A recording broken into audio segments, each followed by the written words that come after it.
દ્વારા આપ નેતા રાજુ કરપડા અને પ્રવીણ રામની ધરપકડ કરાઈ। બોટાદ તાલુકાના હળદડ ગામે આમ આદમી પાર્ટી દ્વારા વગર મંજૂરીએ ખેડૂત મહાપંચાયતનું આયોજન કરાયું હતું, જેમાં પોલીસે અનેક લોકોની અટકાયત કરી ફરિયાદ દાખલ કરી હતી, જેના વિરોધમાં રાજુ કરપડા અને પ્રવીણ રામ અમદાવાદ ખાતે આમ આદમી પાર્ટીના કાર્યાલય પર ઉપવાસ પર બેસવાની જાહેરાત કરી હતી। ત્યારે અમદાવાદ પોલીસ દ્વારા આમ આદમી પાર્ટીના કાર્યાલય ખાતે ઉપવાસ આંદોલનમાં પહોંચે તે પહેલા કાર્યાલય નજીકથી રાજુ કરપડા અને પ્રવીણ રામની અટકાયત કરી બોટાદ પોલીસ દ્વારા કાયદાકીય કાર્યવાહી હાથ ધરાઈ છે। પાળિયાદ પોલીસ સ્ટેશન ખાતે જે ગુના રજિસ્ટર્ડ નંબર 341/2025 ના કામે જે આરોપીઓ છે રાજુભાઈ મેરામભાઈ તથા પ્રવીણભાઈ તેમની અમદાવાદ ખાતેથી ડિટેન કરી અને ધરપકડ કરવામાં આવી છે તથા આગળની તપાસ છે તે એસઓજીના પીઆઈ છે તે ચલાવી રહેલ છે। મંત્રીમંડળના વિસ્તરણ મુદ્દે ચૈતર વસાવાનું નિવેદન। ધારાસભ્ય દર્શનાબેન દેશમુખનું પત્તું કપાતા ચૈતર વસાવાએ દોષનો ટોપલો સાંસદ મનસુખ વસાવા પર ઢોળ્યો। ચૈતર વસાવાએ કહ્યું કે મનસુખ વસાવાને થયું હશે કે દર્શનાબેન મંત્રીમંડળમાં આવે તો એમને કોઈ પૂછશે નહીં અને દર્શનાબેનનો મંત્રીમંડળમાં સમાવેશ થશે તો ભરૂચ લોકસભાના દાવેદાર થઈ જશે, એટલે મનસુખ વસાવાએ દર્શનાબેન ચૈતરને સપોર્ટ કરે છે તેવી પાયાવિહોણી વાત કરી હતી।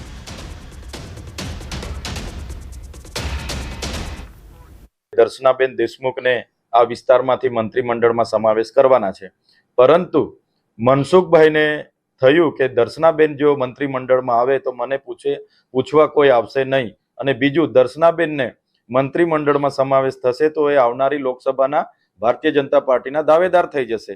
એટલા માટે મનસુખભાઈ વસાવાએ જાણી જોઈને પાયાવિહોણી વાત કરી કે દર્શનાબેન ચૈતર વસાવાને સમર્થન કરે છે।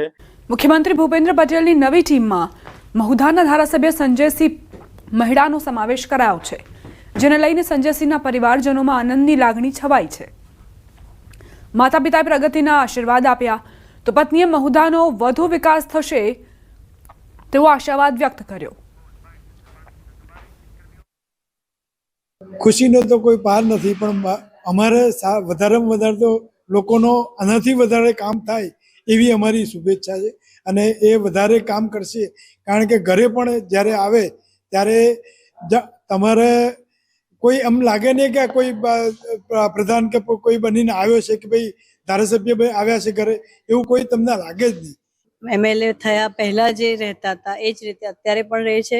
એમના સ્વભાવમાં કોઈ ફેર નથી। પહેલા પણ લોકોની વાતો સાંભળતા હતા, કામ કરતા હતા। એમએલએ થયા પછી થોડું એમનું જે કામ કરવાની દક્ષતા વધી છે, અને હવે મંત્રી થયા પછી કદાચ વધારે સારી રીતે કામ કરી શકશે એવી મને આશા છે। મંત્રીઓએ શપથ લીધા બાદ કાર્યકરોમાં ઉત્સાહનો માહોલ જોવા મળી રહ્યો છે। સમર્થકો એકબીજાનું મોં મીઠું કરાવી ઉજવણી કરી। અનેક જગ્યાએ કાર્યકરોએ ફટાકડા ફોડીને જશ્ન મનાવ્યો। ભાજપ કાર્યાલય પર કાર્યકર્તાઓ અને અગ્રણીઓ એકઠા થયા હતા અને ફટાકડા ફોડી અને મોઢું મીઠું કરાવી મંત્રીઓને શુભેચ્છા આપી હતી, તો કાર્યકરોમાં જશ્નનો માહોલ જોવા મળ્યો।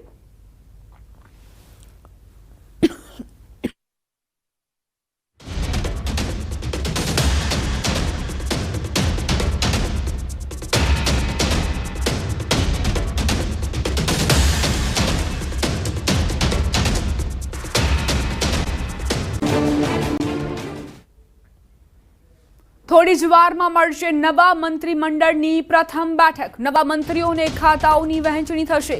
કેબિનેટની પ્રથમ બેઠકમાં પોર્ટફોલિયોની વહેંચણી કરાશે। કયા મંત્રીને કયું ખાતા વિભાગ સોંપાશે તેની ચર્ચાઓએ જોર પકડ્યું છે। સીએમ ભૂપેન્દ્ર પટેલ કેબિનેટની બેઠક માટે સત્તાવાર આમંત્રણ આપશે। કેબિનેટની બેઠક મળવાની છે, જ્યાં આ બેઠક મળવાની છે ત્યાં ન્યૂઝ 18ની ટીમ પહોંચી ચૂકી છે। આ સ્થળે થોડી વારમાં કેબિનેટની પહેલી બેઠક મળશે,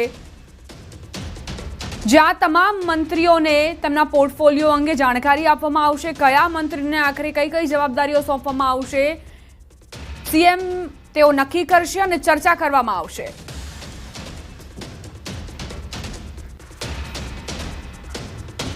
સંવાદદાતા ગૌતમ શ્રીમાળી જોડાઈ ગયા છે વધુ જાણકારી સાથે। ગૌતમ, મંત્રીઓ આવવાના શરૂ થઈ ચૂક્યા છે કે થોડી વારમાં આવવાનો સિલસિલો શરૂ થશે, શું જાણકારી તમારી પાસે? જે બિલકુલ 5 વાગે ઠીક જે છે તે કેબિનેટ બેઠકની શરૂઆત થવાની છે. મંત્રીમંડળનું વિસ્તરણ થયું છે.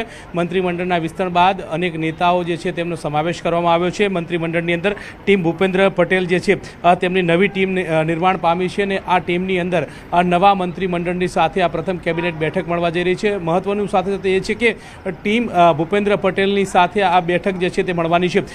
તાપી હોલ સ્વર્ણિમ સંકુલ 1 ખાતે આવેલો છે. તેમાં આ કેબિનેટ બેઠક જે છે તે મળવાની છે. અને બેઠકની વાત કરીએ તો આ વખતે નાયબ મુખ્યમંત્રી તરીકે હર્ષ સંઘવીની નિયુક્તિ કરવામાં આવી છે. એટલે કે આ બંને નેતાઓની અધ્યક્ષતામાં આ બેઠક મળવા જઈ રહી છે, જેમાં પ્રથમ બેઠકની અંદર તમામ જે નવા વરાયેલા મંત્રીઓ જે છે તેમનું આભાર અભિવાદન જે છે તે મુખ્યમંત્રી દ્વારા કરવામાં આવશે. અને મુખ્યમંત્રી દ્વારા આભાર અભિવાદન બાદ તમામને પોર્ટફોલિયોની ફાળવણી કરવામાં આવશે. વિવિધ ખાતાઓની ફાળવણી જે છે તે આ બેઠકની અંદર થવાની છે. એટલે કે તમામ નેતાઓને આજથી પોતાના ખાતાકીય વહીવટ જે છે તે મળી જવાનું છે. અત્યારે હાલની વાત કરીએ તો સ્વર્ણિમ સંકુલ 1 ખાતે એક બાદ એક મંત્રીઓ જે નવા વરાયેલા છે તેઓની આવવાની શરૂઆત થઈ ચૂકી છે. આપ દ્રશ્ય જોઈ રહ્યા છો કે આઈએસ અધિકારીઓ જે છે વિવિધ તેઓની પણ અહીંયા આવવાની શરૂઆત થઈ ચૂકી છે. આપ જે પ્રકારના દ્રશ્યો જોઈ રહ્યા છો કે એક બાદ એક મંત્રી જે નવા વરાયેલા છે, નવા વરાયેલા મંત્રીઓ જે છે તેમનું આગમન અત્યારે હાલ સ્વર્ણિમ સંકુલ 1 ખાતે થઈ ચૂક્યું છે. તેઓ ટૂંક સમયની અંદર આ જે તાપી હોલ છે ત્યાં પહોંચશે. ને ત્યાં મુખ્યમંત્રી ભૂપેન્દ્ર પટેલ જે છે તેઓ પણ અહીંયા પહોંચશે અને ત્યારબાદ આ બેઠક જે છે તેની શરૂઆત થશે. બેઠકની અંદર તમામ લોકોનું આભાર કરવામાં આવશે. મહત્વનું એ છે કે પોર્ટફોલિયોની વહેંચણી કરવામાં આવશે. અત્યારે હાલ વર્તમાન પરિસ્થિતિને જોતા એમ લાગી રહ્યું છે કે હર્ષ સંઘવી જે છે તેમને નાયબ મુખ્યપ્રધાન બનાવવામાં આવ્યા છે. એટલે કે તેમની સાથે ગૃહ વિભાગનો હવાલો અગાઉ જે હતો તે યથાવત રાખવામાં આવે અને તેમને રમતગમત અને સાંસ્કૃતિક વિભાગ જે છે તે પુનઃ તેમની પાસે જે વિભાગ હતો તે યથાયોગ્ય રાખવામાં આવે તે પ્રકારની વાત અત્યારે હાલ તો પ્રાપ્ત થઈ રહી છે. એટલે કે આ પ્રકારની આશંકા વ્યક્ત કરવામાં આવી રહી છે. એ રીતે કનુ દેસાઈ પાસે જે ઉદ્યોગ મંત્રાલય હતું, જે અગાઉ નાણાં મંત્રાલય હતું, તેમને હવે ઉદ્યોગનો મંત્રાલય આપવામાં આવે તે પ્રકારની એક વાર્તાલાપ સામે આવી રહી છે. આ પ્રકારની આશંકા વ્યક્ત થઈ રહી છે, કારણ કે ઉદ્યોગ મંત્રી તરીકે બળવંતસિંહ રાજપૂતનો હવાલો હતો, તેમને આ મંત્રીમંડળમાં પડતા મુકાય છે અને તેમના સ્થાને હવે કનુ દેસાઈ જે છે તેમને ઉદ્યોગનો મંત્રાલય હવાલો સોંપવામાં આવે તો નવાઈ નહીં. આ પ્રકારની પણ એક વાત સામે આવી રહી છે. એ રીતે નવા મંત્રી તરીકે જીતુ વાઘાણીની પસંદગી કરવામાં આવી છે. તેમને આરોગ્ય, માર્ગ, મકાન આપવામાં આવે તે પ્રકારની વાત છે. માર્ગ અને મકાન વિભાગ મુખ્યમંત્રી ભૂપેન્દ્ર પટેલ પાસે હવાલો હતો. હવે આ હવાલો જે છે તે અન્ય કોઈ મંત્રીઓને સોંપાય તો નવાઈ નહીં. આ પ્રકારની પણ એક વાત સામે આવી રહી છે. મહત્વનું સાથે છે કે અર્જુન મોઢવાડિયાને કૃષિ મંત્રાલય જે છે તે સોંપવામાં આવે, કારણ કે રાઘવજી પટેલ જે જામનગરથી હતા તેમને આ કૃષિ મંત્રાલયનો હવાલો સોંપવામાં આવ્યો હતો. તેમને પડતા મુકાયા છે આ નવા મંત્રીમંડળમાં.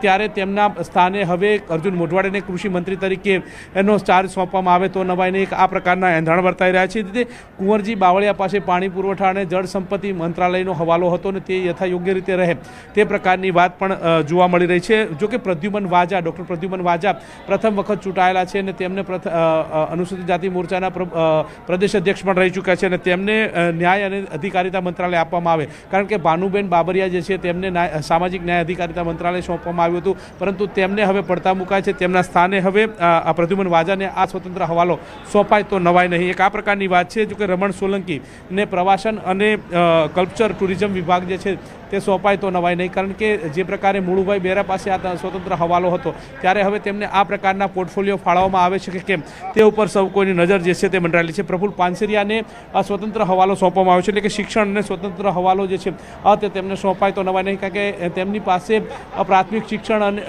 જે છે તેમની પાસે હતું. એટલે કે હવે તેમને આ હવાલો સોંપાય છે કે કેમ તે વાત છે. અને નરેશ પટેલને આદિજાતિ મંત્રાલય તરીકેનો દરજ્જો છે તે મળે છે કે કેમ, કારણ કે કુબેર ડિંડોર પાસે આ સ્વતંત્ર હવાલાનો ચાર્જ હતો ત્યારે તેમના સ્થાને હવે નરેશ પટેલની આદિજાતિ મંત્રી તરીકેની પસંદગી પામે છે કે કેમ તે અંતર્ગતની છે. પરંતુ ટૂંક સમયની અંદર આ કેબિનેટની બેઠક મળવાની છે. કેબિનેટની બેઠકની અંદર આ તમામ મંત્રીઓને પોર્ટફોલિયોની ફાળવણી થશે. જી ગૌતમ, જે 3 મંત્રીઓએ રાજીનામા નહોતા આપ્યા, ઋષિકેશ પટેલ, કુંવરજી બાવળિયા અને કનુ દેસાઈ, તેમના જે વર્તમાન મંત્રાલયો છે શું એ જ કન્ટિન્યુ રહેશે કે પછી બની શકે કે તેમાં બદલાવ આવે? તે વિશે કોઈ જાણકારી?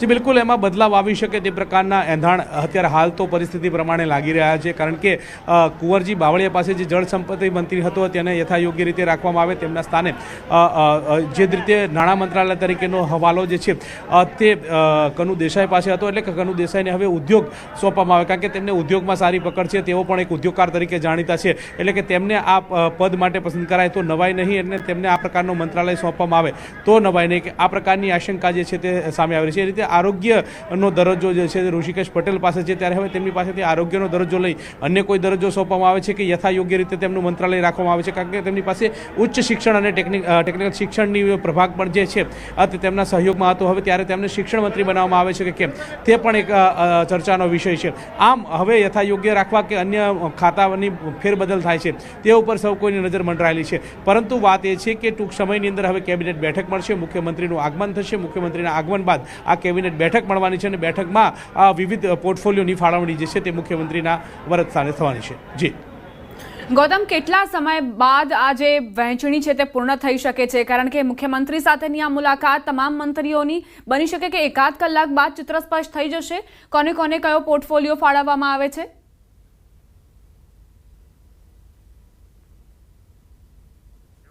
સમય જે છે તે કેબિનેટ બેઠકને લાગશે, ને 1 કલાકના બેઠક બાદ આ જે સ્વતંત્ર હવાલાઓ જે છે તેની ફાળવણી થઈ જશે, એટલે કે તમામ મંત્રીમંડળના ખાતાની ફાળવણી જે છે તે આ બેઠકની અંદર થઈ જશે, ને આ પ્રકારની આશંકા વ્યક્ત કરવામાં આવી છે. પરંતુ વાત એ છે કે 19 વર્ષ બાદ આ સૌથી મોટું મંત્રીમંડળ જે છે તે નિર્માણ પામી રહ્યું છે. 2006ની અંદર આ પ્રકારનું મંત્રીમંડળ નિર્માણ પામ્યું હતું, ને ત્યારબાદ હવે 2025ની અંદર જ્યારે મંત્રીમંડળનું વિસ્તરણ થયું છે ત્યારે 26 નેતાઓનો સમાવેશ કરવામાં આવ્યો છે, એટલે કે વિશાળ કદનું આ મંત્રીમંડળ જે છે તે નિર્માણ પામ્યું છે. જી ગૌતમ, આભાર તમારો જાણકારી આપવા માટે. આગળ પણ અપડેટ્સ લેતા રહીશું.